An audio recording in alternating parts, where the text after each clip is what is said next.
नमस्कार साथियों, एक बार फिर से आप सभी का हार्दिक स्वागत है जेएस एकेडमी की यूट्यूब चैनल पे। आज हम जो लेक्चर सीरीज लेके चल रहे हैं जूनियर अकाउंटेंट के पेपर सेकंड की, उसका अकाउंटिंग का पोर्शन हम कर रहे हैं। उसमें हम ट्रायल बैलेंस वाले सेक्शन में चल रहे हैं। ट्रायल बैलेंस के हमारे 2 लेक्चर्स कंप्लीट हो गए हैं, यह तीसरा लेक्चर है। ट्रायल बैलेंस थोड़ा सा लंबा टॉपिक है और यहाँ इसमें हमें बहुत सारे कॉन्सेप्ट समझने पड़ेंगे। तो चलिए बने रहिए चैनल के साथ में। चैनल को ज़्यादा से ज़्यादा शेयर करें, प्लीज़ सब्सक्राइब करें, बेल आइकन जरूर दबाएं, कमेंट देना ना भूलें और लाइक का बटन जरूर दबाएं। चलिए शुरुआत करते हैं। आज रेक्टिफिकेशन ऑफ एरर के स्टेजेस की हम बात करने वाले हैं। तो सबसे पहले मैं बात करूं तो हमारे जब रेक्टिफिकेशन करते हैं, रेक्टिफिकेशन का मतलब समझ में आता है आप लोगों को, अशुद्धियों का हम सुधार कर रहे हैं।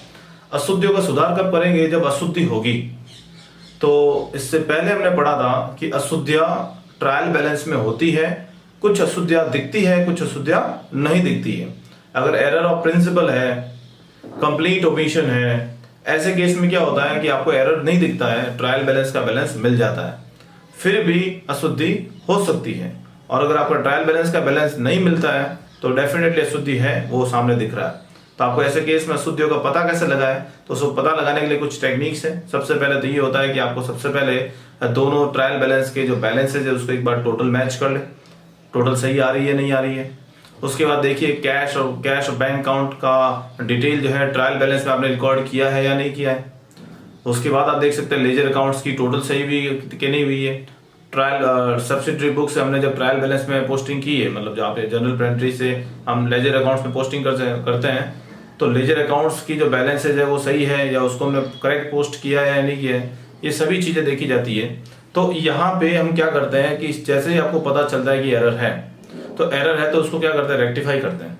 तो रेक्टिफिकेशन के लिए 3 स्टेजेस हैं कि कहाँ पे रेक्टिफिकेशन किया जाता है।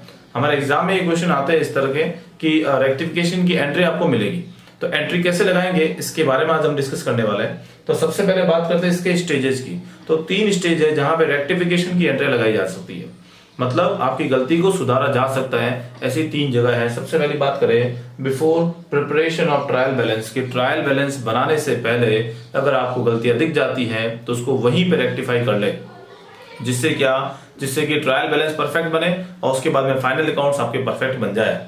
तो ये तो होता है कि अगर आपके एरर डिटेक्ट हो जाता है ट्रायल बैलेंस बनाने से पहले, तब तो सबसे बेस्ट है ये।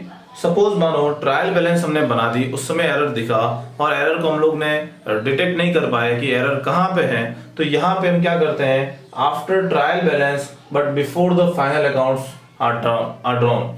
तो यहाँ पे क्या होता है कि अगर आपने पहले अगर ट्रायल बैलेंस से पहले अगर कोई एरर डिटेक्ट कर लिया, तब तो पहले आप इसका एरर रेक्टिफिकेशन कर सकते हैं। अगर आपने नहीं किया तो आफ्टर ट्रायल बैलेंस, मतलब ट्रायल बैलेंस आपने बना दी, एरर दिखा, उस एरर को हमने क्या किया? सस्पेंस में डाल दिया। सस्पेंस अकाउंट के बारे में हम डिस्कस पहले भी कर चुके हैं कि अगर ट्रायल बैलेंस आप बना रहे हो और डेबिट और क्रेडिट साइड की टोटल मैच नहीं हो रही है, सारे हथकंडे अपना लिए, सब चेक कर लिया, हमको नहीं मिल रहा है एरर कहाँ पे है, ऐसे केस में क्या करते हैं? फाइनल अकाउंट्स के लिए हम वो ट्रायल बैलेंस को होल्ड करके नहीं रख सकते, क्योंकि एक टाइम पीरियड के अंदर आपको फाइनल अकाउंट बनाने होते हैं। तो ऐसे केस में क्या करते हैं? हम एक टेम्परेरी अकाउंट जो है सस्पेंस अकाउंट के नाम से अकाउंट खोलेंगे। जो भी साइड आपकी कम रहेगी वहां पे उस अकाउंट से हम क्या करेंगे? जैसे सपोज मेरा डेबिट साइड कम है तो सस्पेंस अकाउंट डेबिट साइड में लिख देंगे, और क्रेडिट कम है तो क्रेडिट साइड में लिख देंगे। तो यहाँ पे after trial balance but before the final accounts prepared, तो यहाँ पे फाइनल अकाउंट से पहले और ट्रायल बैलेंस के बीच में हम क्या करते हैं? सस्पेंस के साथ में एंट्री लगाते हैं अगर वो एरर डिटेक्ट हो जाता है तो। और सपोज मानो यहाँ पे भी नहीं होता है, हमको नहीं मिलता एरर, ऐसे केस में after final accounts in the next accounting, मतलब that is in the next accounting period. मतलब क्या होता है कि अगर आपके फाइनल अकाउंट्स हमने बना दिए, सस्पेंस अकाउंट आपका दिख रहा है, हमने उसको बैलेंस शीट में दिखा दिया, डेबिट साइड में दिख रहा है तो हमने एसेट्स में दिखा दिया, क्रेडिट साइड में दिख रहा है तो उसको लायबिलिटी में दिखा दिया, फाइनल अकाउंट्स बना दिया, सब कुछ कंप्लीट हो गया। उसके बाद नेक्स्ट अकाउंटिंग ईयर में अगर आपको वो एरर दिखता है तो वहां पे आप रेक्टिफाई कर सकते हैं।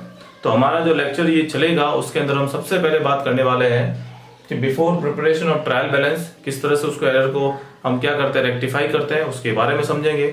उसके बाद में हम तो पहला एरर आपके कौन सा था? Before preparation of trial balance, उसके बाद हम बात करने वाले हैं after trial balance but before final accounts prepared, और उसके बाद हम करेंगे आफ्टर फाइनल अकाउंट्स। तो यहाँ पे 3 स्टेज पे 3 क्वेश्चन मैं आपके सामने प्रेजेंट करूंगा। उन क्वेश्चंस के माध्यम से हम इसके कॉन्सेप्ट को समझने की कोशिश करेंगे। तो चलिए, सबसे पहला जो कॉन्सेप्ट हमारा है before preparation of trial balance. देखिए, इसमें वन साइडेड एरर भी होते हैं। बिफोर ट्रायल बैलेंस की बात करें तो वन साइडेड एरर का मतलब ये होता है कि जैसे सेल्स अकाउंट है, सेल्स अकाउंट का हमने बैलेंस जो है हमें जो नेक्स्ट ईयर कैरी फॉरवर्ड करना था, या इसको हम कहते हैं टोटल करते हैं, एक पेज का टोटल दूसरे पेज में हम लेके जाते हैं, तो टोटल कैरी करने में हमने गलती कर दी। लिखना था 1200 रुपये, हमने लिख दिया 1100 रुपये। तो ऐसे केस में क्या हुआ है, केवल टोटल मिस्टेक हो रही है, तो वन साइडेड एरर है। तो उस केस में क्या होता है, अगर आपके सब्सिडरी बुक्स अंडर कास्ट है या ओवर कास्ट है तो उसके अकॉर्डिंग हम क्या करते हैं, उसकी एंट्री लगाते हैं। अगर कम है तो अंडर कास्ट लिखते हैं और ओवर है तो ओवर कास्ट लिखते हैं, ज्यादा होगा तो ऐसे केस में हम एंट्रियां लगाते हैं। तो मैं आपके सामने एक क्वेश्चन लेके आया हूं जिसके अंदर मैंने 60 ट्रांजेक्शन्स कोड किए हुए हैं। इन 60 ट्रांजेक्शन्स को हम समझेंगे, इसकी रेक्टिफिकेशन की एंट्री के बारे में हम बात करने वाले हैं। तो सबसे पहला ट्रांजेक्शन जो है आपके लिखा हुआ है 500 rupees paid for furniture purchase has been charge to ordinary purchase account. ये यहाँ पे एरर ऑफ प्रिंसिपल, आपने 500 रुपीज का फर्नीचर परचेज किया, बाय डिफॉल्ट हमने क्या किया, बाय मिस्टेक उसको हमने ऑर्डिनरी परचेज मान लिया। मतलब आपको एंट्री लगानी थी furniture account debit to cash और आपने एंट्री लगा दी purchase account debit to cash. इसका मतलब ये हुआ एक साइड का एरर है। एक साइड का एरर मतलब कैश अकाउंट की एंट्री परफेक्ट हुई है, आपको ऊपर लिखना था डेबिट में फर्नीचर डेबिट करना था, उसकी जगह आपने क्या डेबिट कर दिया, परचेज डेबिट कर दिया।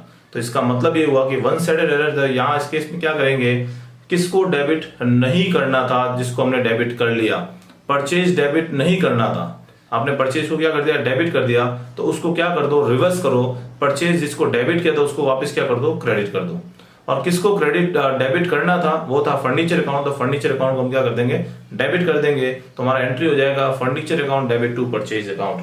तो furniture account debit to purchase account, ये हमारा एंट्री बन जाएगा। ये रेक्टिफिकेशन का एंट्री है कि आपने इसको रेक्टिफाई कर दिया कि जो परचेज आपको डेबिट नहीं करना था आपने उसको डेबिट किया था, उसको वापस हम क्या कर देंगे, क्रेडिट कर देंगे। और जिसको डेबिट करना था उसको हम क्या कर देंगे, डेबिट कर देंगे।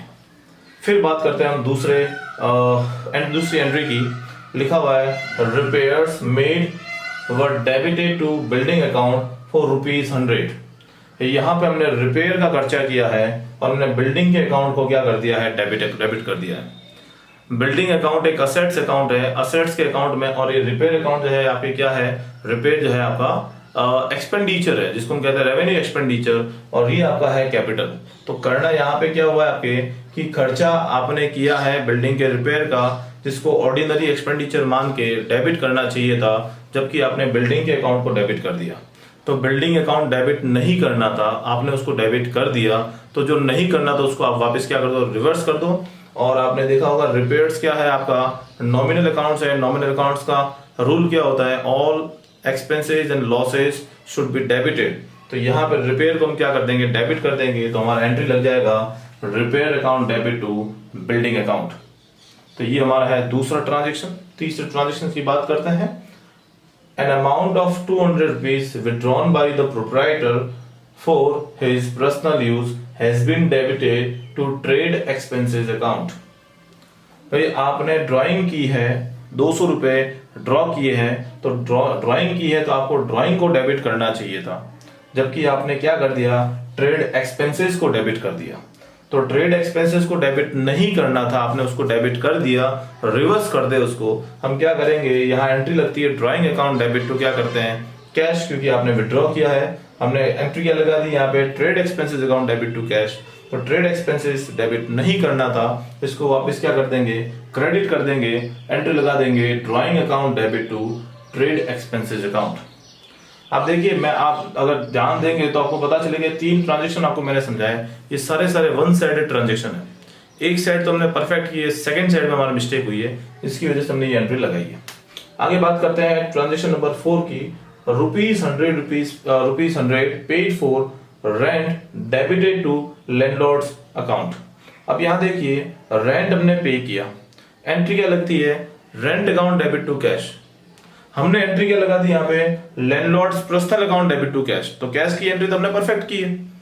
जो लैंडलॉर्ड को डेबिट नहीं करना था उसको हमने डेबिट कर दिया, रेंट को डेबिट करना था उसको हमने डेबिट नहीं किया। तो ऐसे केस में क्या होगा, जिसको डेबिट करना है उसको तो डेबिट करो, जिसको डेबिट नहीं करना था उसको क्या कर दो, क्रेडिट कर दो। तो यहाँ पे हमने क्या कर दिया, एंट्री लगा दी, rent account debit to landlord's personal account. किसकी पर्सनल अकाउंट को हमने पहले डेबिट किया था, अब उसको आप क्रेडिट कर ले। तो ये रेक्टिफिकेशन का एंट्री लग गया आपकी। फिर बात करते हैं अब एंट्री नंबर 5 ट्रांजेक्शंस की बात करें। Salary of ₹500 paid to a clerk due to him has been debited to his personal account। अब देखिए क्लर्क को आपने सैलरी दिया है, एंट्री लगती है salary account debit to cash या बैंक। सैलरी पे कर रहे हैं तो सैलरी को हम डेबिट करेंगे, बिकॉज सैलरी क्या है, आपका नॉमिनल अकाउंट है, और नॉमिनल अकाउंट क्या कहते हैं, all expenses are debited, all expenses should be debited. तो salary account debit to cash या बैंक होनी चाहिए थी। एंट्री हमने क्या लिया, क्लर्क का पर्सनल अकाउंट, उसको हमने क्या कर दिया, डेबिट कर दिया to cash. One sided error, clerk के अकाउंट को डेबिट नहीं करना था, आपने उसको डेबिट कर दिया, उसको कर दो क्रेडिट और सैलरी को क्या कर दो, डेबिट। तो यहाँ पे क्या हो जाएगा, अब एंट्री हो जाएगी salary account debit to clerk's personal account. Clerk के पर्सनल अकाउंट को वापस क्रेडिट करो और सैलरी को हम क्या कर देंगे, डेबिट कर देंगे। तो ये तो हमारा ट्रांजेक्शन नंबर 5। फिर बात करते हैं ट्रांजेक्शन नंबर 6 की। ₹100 received from Shah and company has been wrongly entered as from Shah and company. भाई आया पैसा आपके पास में शाह एंड कंपनी से और ट्रांसफर कर दिया हमने शाह एंड कंपनी में। तो यहाँ पे नाम मिस्टेक से होगी आपकी एंट्री। किसको डेबिट करना था और किसको क्रेडिट करना था उसकी बात करें। ₹100 रिसीव हो रहे हैं, तो ₹100 रिसीव हुए होंगे आपके, तो हमने एंट्री लगाई होगी कैश या bank account debit to Shah and company, but हमने एंट्री क्या लगा दी, शॉ एंड कंपनी। तो जो शॉ एंड कंपनी है जिसको क्रेडिट नहीं करना था, हमने उसको क्या कर दिया, क्रेडिट कर दिया। तो अब क्या करेंगे, इस क्रेडिट को क्या कर देंगे, वापस डेबिट कर देंगे, और जिसको क्रेडिट करना था शाह एंड कंपनी को, उसको क्या कर देंगे, क्रेडिट कर देंगे। तो Shaw and company to Shah and company ये एंट्री आपके लग जाएगी। और फाइनली लास्ट एंट्री की हम बात करें यहाँ पे, तो ₹700 paid in cash for a typewriter was charged to office expenses account। यहां पे एरर ऑफ प्रिंसिपल।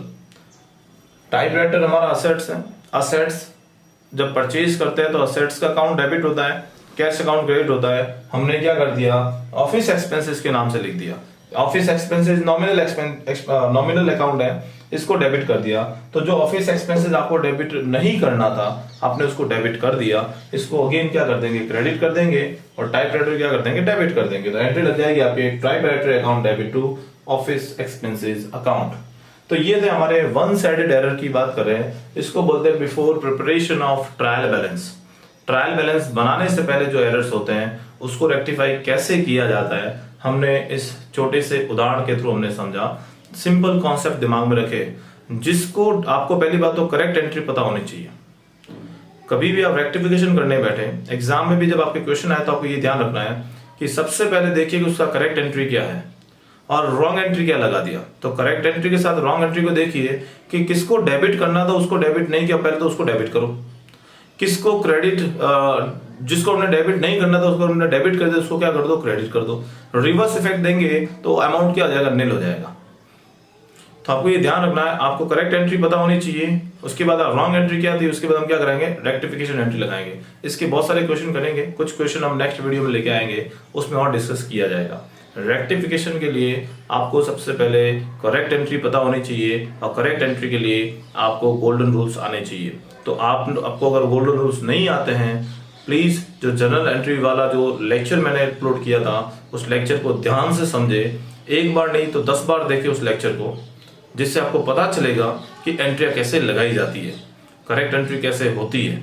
और उसके बाद में अगर आपको कहीं मिले 11th का बुक, या आप 11th की बुक लें, CACS की बुक्स आती है, वो अगर बुक्स आपको मिले उसके क्वेश्चंस ट्राई करें, तब आपके कॉन्सेप्ट थोड़े क्लियर हो जाएंगे। और जैसे ही कॉन्सेप्ट क्लियर होंगे, रेक्टिफिकेशन एरर जो चैप्टर है वो बहुत सिंपल तरीके से आपको समझ में आ जाएगा।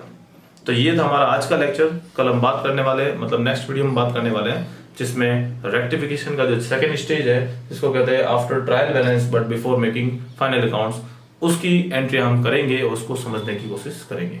So thank you very much for watching this video. Please